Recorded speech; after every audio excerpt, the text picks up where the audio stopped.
My City, My Concern on the National Pulse.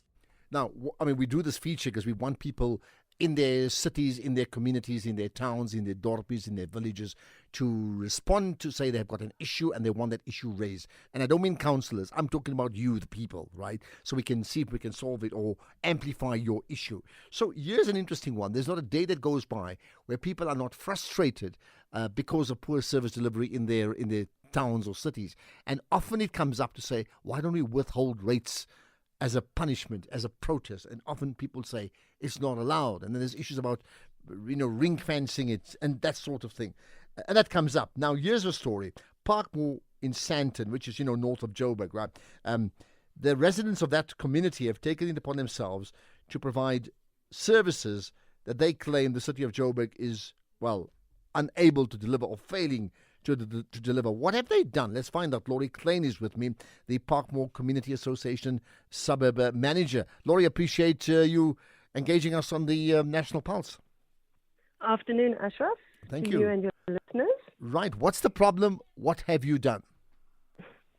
So regarding the current situation in Parkmore, we've had endless accidents that have occurred in Parkmore over a couple of years, actually. And I myself have approached JRA on numerous occasions regarding repainting of stop streets, because many people just avoid the stop street as if it's not even there. And they just don't seem to come out to paint the stop streets or the traffic light lines. So the PCA and the directors and myself came together around about 9 months ago, and we decided, let's do an initiative of repainting the stop streets and some of the street lights in the suburb, and let's get some of the businesses on board and see who's interested, because at the same time they can promote their business while the community is safer. Plus, I'll let you know that Parkmore is considered a thoroughfare suburb. So we have thousands of cars coming through Parkmore every single day, in the peak hour times more so than in the lesser peak times. But it is a thoroughfare. So we are experiencing cars coming through Sandton, through Parkmore, to Bryanston, to Fourways and back every day. So it's really dangerous when we don't have road markings. Okay, so you're taking upon yourself with other businesses. Practically, Yes. What then are you doing? So the way we did it is we approached the businesses to ask if they'd be interested to getting involved from a funding perspective. And then we approached Pothole Patrol, Umsebenzi Patrol. And we discussed it with them, as I know they have way leads. So they have permissions to work on Joburg Road Agency's roads. And we had a few meetings, we had site meetings, and we discussed and we planned a way forward. All right. Now, in doing that, what's been the result so far? So it's been positive. It's been positive for the community. It's been positive for people coming through the area and for the local businesses that have helped with the funding towards it.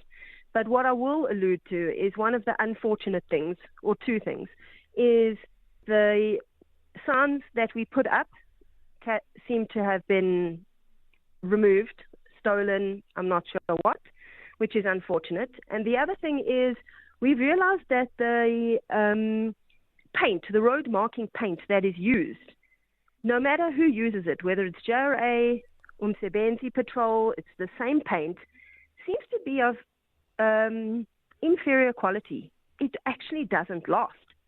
So even though we have done this initiative, cars traveling over the paint over a period of time, the paint gets dirty and you have to go and clean the paint all the time in order to keep it alive.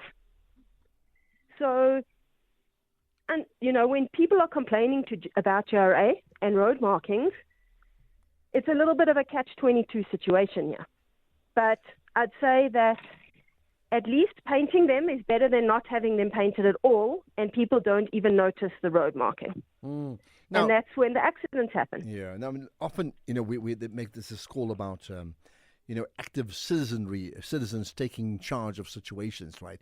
But there's always a concern that in your in your endeavours and in your gusto to get things right, you cross the line. I mean, is there not a case that, in fact, filling up potholes, thank goodness for that, is actually not your business? You can't do it. So to be honest, we all know that it's illegal to be filling potholes on public roads. We're all aware of this. But when you have Joburg Road Agency that either don't come or take so long to arrive to do repairs, you just take it upon yourself to repair it, because we would rather ask for forgiveness than permission in a positive way.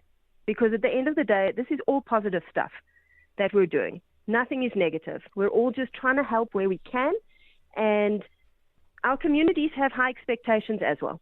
So we also need to be there for them. We don't want cars getting damaged. The complaints about that is constant. No one's going to pay for that except your own bank account. So let's do what we can. We are filling, those communities that are doing it, they are filling it with the right asphalt. And we do what we can. We just can't wait. Ashraf, you must see the size of some of these potholes. They're like sinkholes. I have. I'll tell you what. if you share your contact number with my producer in Tabisek, I'll share details. I went to go and play paddle near Four Ways Monte Casino about a month ago, maybe 2 months ago. Came back at 11 o'clock at night, and totally dark. Those potholes were like mini swimming pools, right? And hit all 4 tires. Just near Monte Casino, had to drive off and then repair all of them. And I know the garage said, you are number 26, like the Amazing Race, welcome, you are number 26. So I know exactly what you're talking about. But listen, your point about asking for forgiveness. So have you been wrapped on the knuckles for this by council to say, we admire your enthusiasm, but actually you can't do this? No, I have not. I think building relationships is very important. I do also sit on the ward committee in Ward 90. So maybe I have a little bit of an upper hand, but I'm all for working with the municipality and the required entities to get whatever consent, verbal consent, email written consent. But no, I have never been wrapped on the knuckles, and I've been doing this for 14 years. Oh, so it's going. Just the last thing, I'm on to news, so a very quick answer.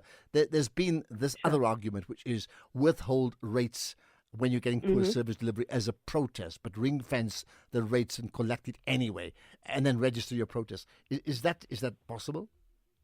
So I've heard about this for a couple of years. I've approached some of the ward councillors about this because residents are always talking about this problem.